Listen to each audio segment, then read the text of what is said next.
Muy buenas tardes, mi nombre es Marlon Díaz y tengo el agrado de ser su guía por este recorrido en Guatemala.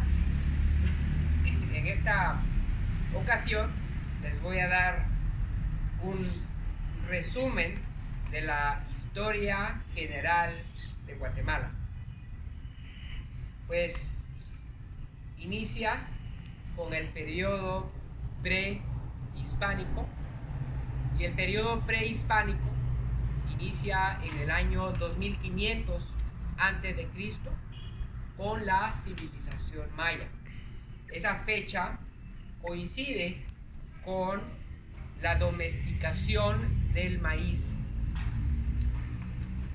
allá por San Marcos, entre Chiapas y Guatemala, cerca del volcán Tacanay, volcán Tajumulco. Dicen los investigadores que es donde los primeros mayas domesticaron el maíz. Y esto se dio debido a que ya no habían tantos mamíferos grandes que les proveyeran de suficiente carne para mantener a sus asentamientos. Eran grupos nómadas, iban de lugar en lugar siguiendo a la megafauna. Al acabarse la megafauna, no había suficiente comida de la cacería.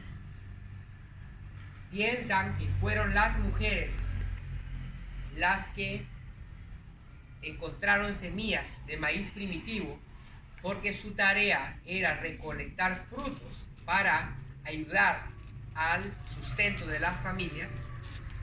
Ellas descubrieron que arrojando semillas en el suelo, estas semillas producían nuevos frutos y de esa manera podían sustentar a su familia. Fue como una nueva esperanza, y fue así como, en vez de seguir moviéndose de lugar en lugar, se convirtieron en sedentarios, es decir, se establecieron en un punto fijo para poder cuidar de sus plantaciones.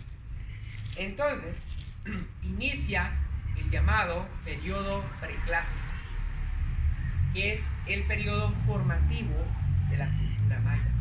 Fue en ese periodo donde desarrollaron calendarios, donde desarrollaron un sistema de escritura, donde también descubrieron el concepto del número 0. Fue allí donde se construyó la gran metrópoli de El Mirador. Fue allí donde la civilización maya desarrolló todo aquello que nos hace sentir orgullosos de tener raíces de los mayas. El periodo preclásico termina en el año 300 después de Cristo.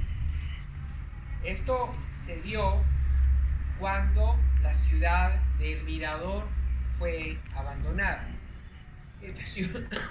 Esta ciudad fue abandonada por una crisis ecológica, donde los gobernantes talaron el bosque desmedidamente, y luego el suelo, al no tener raíces que lo retuvieran en su lugar, el suelo fue erosionado hacia los bajos que los abastecían de agua. Esta crisis ecológica hizo que no hubiera buena producción de maíz y frijol, hizo que no hubiera buena recolección de agua en los bajos que juntaban agua. Esta crisis ecológica desestabilizó tanto al mirador, que el mirador fue en su mayor parte abandonado. En ese momento, en el año 300 después de Cristo, es cuando Tikal alcanzó un lugar importante en la política de la región. Ya esta ciudad empieza a controlar comercio y se vuelve una urbe de considerable tamaño. Luego, en el año 378 es cuando se da la entrada de Siyajcac desde Teotihuacán y llega a través del río San Pedro y Huaca, Perú, hasta Tikal y decapitó al gobernante de Tikal. Y esto provocó que se militarizara la región maya, porque los teotihuacanos introdujeron el arte de la guerra a la región, y ese mismo año Siyajcac conquistó la ciudad de Huachactún y se inició una serie de guerras y conquistas en la región maya. Esto fue casi la moda del periodo clásico, que se inicia en ese momento, en el año 300 después de Cristo, y en el año 900 después de Cristo se dio pues unas guerras desmedidas, las cuales provocaron el colapso de la civilización maya como tal, y las grandes ciudades como Tikal, Copán, Quiriguá, Palenque, Yaxchilán, todas estas ciudades son abandonadas. En ese momento inicia el periodo postclásico. El periodo postclásico, que también se conoce como decadencia, este periodo, pues al principio no hay mucha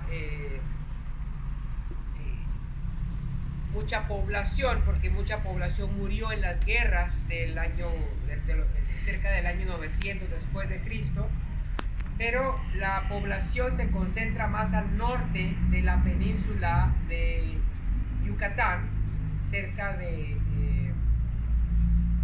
Chichén Itzá y más al norte, y esto tiene relación con la ubicación de las rutas comerciales. Durante el periodo anterior, que es el periodo clásico, la ruta comercial principal salía desde las ciudades de Copán y Quiriguá, que son las que dominaban la extracción de jade de las orillas del río Motagua. Esta ruta comercial seguía hasta la frontera de México con Belice, ingresaba al área de Petén y atravesaban a pie desde donde termina ese río que se llama el río Otto, y luego atravesaban caminando hasta el río San Pedro, atravesando el área de Tikal, y eso hacía que el área de Tikal en ese periodo fuera como el centro de las Américas. Era un área de mucha prosperidad económica.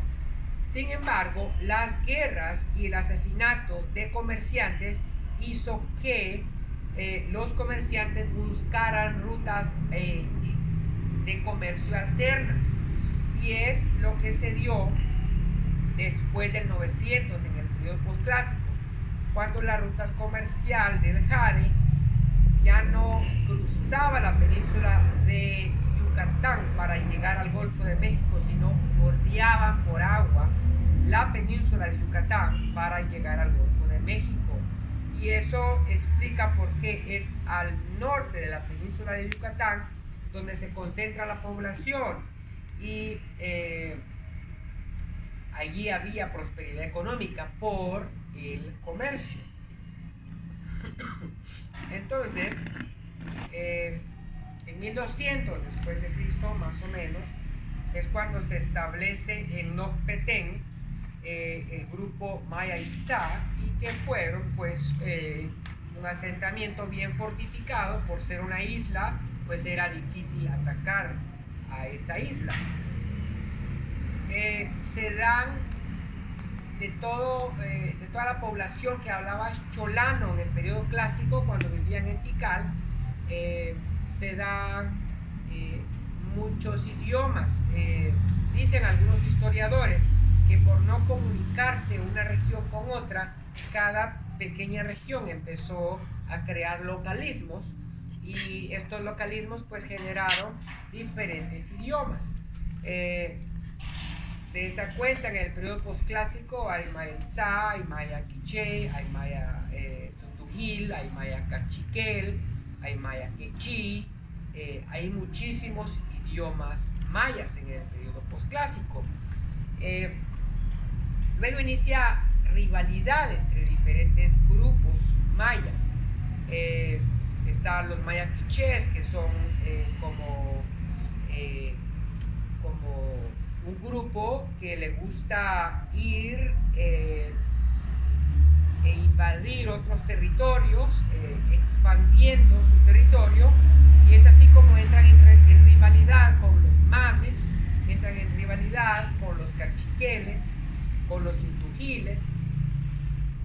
Y cuando Cristóbal Colón llegó al continente americano en 1492, el 12 de octubre, todos están peleando contra todos en el mundo maya. Hay muchas guerras entre los grupos mayas. Entonces, esta llegada de Cristóbal Colón al continente americano es conmemorada por los mayas todos los años, el 12 de octubre. No celebran algo muy grato, sin embargo, celebran la hispanidad. Ellos dicen, celebramos la fecha cuando pues fue introducido el cristianismo. También celebran la fecha cuando empezaron a tener que ser mucho más fuertes para poder conservar su cosmovisión, para poder conservar sus creencias y todas sus tradiciones, ¿verdad? Luego, después de que Hernán Cortés conquistó a los aztecas en 1519 en el centro de México, Hernán Cortés envió a Guatemala a Pedro de Alvarado para poder conquistar a estos grupos indígenas. Cabe mencionar que un año después, en 1525, Hernán Cortés pasó por Nocpetén, que actualmente es la isla de Flores. Hernán Cortés iba en una expedición hacia Honduras para poder someter al orden a uno de sus súbditos que se había rebelado, que había sido enviado para conquistar Honduras. Entonces, Hernán Cortés estuvo en la isla de Flores, y de allí nace aquella leyenda que dice el caballo de piedra, porque uno de los caballos estaba enfermo y lo dejaron en la isla de Flores, y pues los mayas nunca habían visto caballos, y pues tomaron al caballo como algo muy, muy raro, algo muy novedoso, ¿verdad? Y esculpieron un caballo de piedra, y por eso la leyenda de el caballo de piedra. En San Miguel hay una estatua de un caballo de piedra, y esto es en relación al caballo que Hernán Cortés dejó en 1525.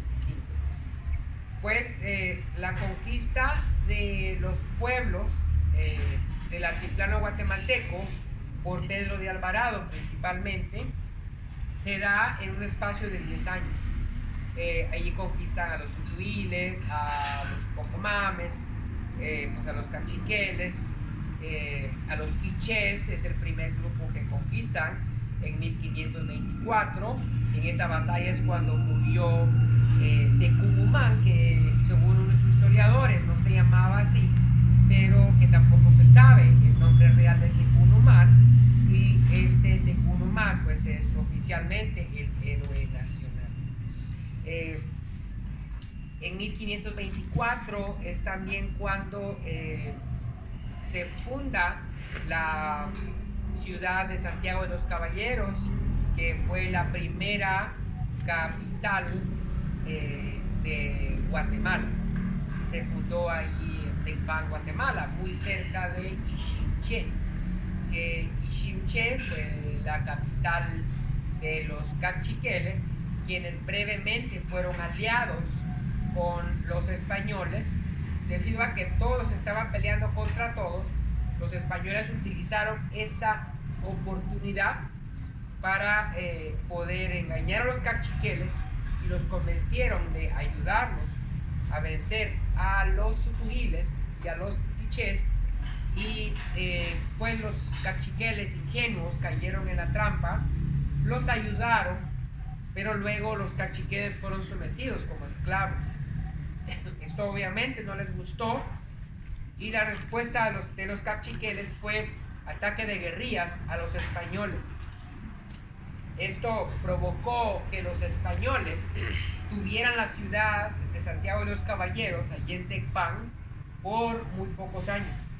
En 1543 deciden abandonar esta ciudad y asentarla en lo que ahora es Ciudad Vieja, en las faldas del volcán de Agua.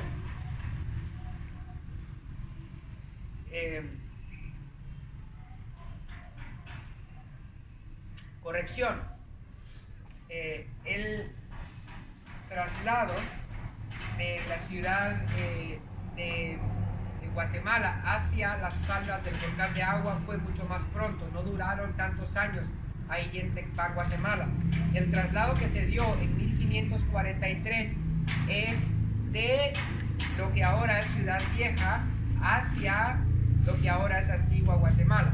En 1543 lo que se dio es que un año antes la ciudad había sido inundada por agua y lodo que había bajado desde el cráter del volcán de Agua, y esto pues hizo que mucha gente muriera en la ciudad de Santiago de los Caballeros, que estaba allí en lo que ahora es Ciudad Vieja.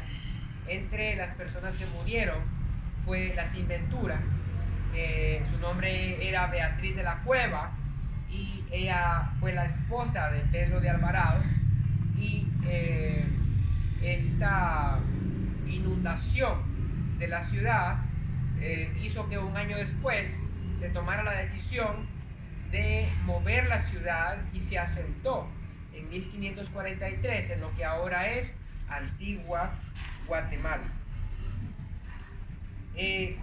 Pues un poco antes de eso es cuando los dominicos logran cristianizar las Verapaces.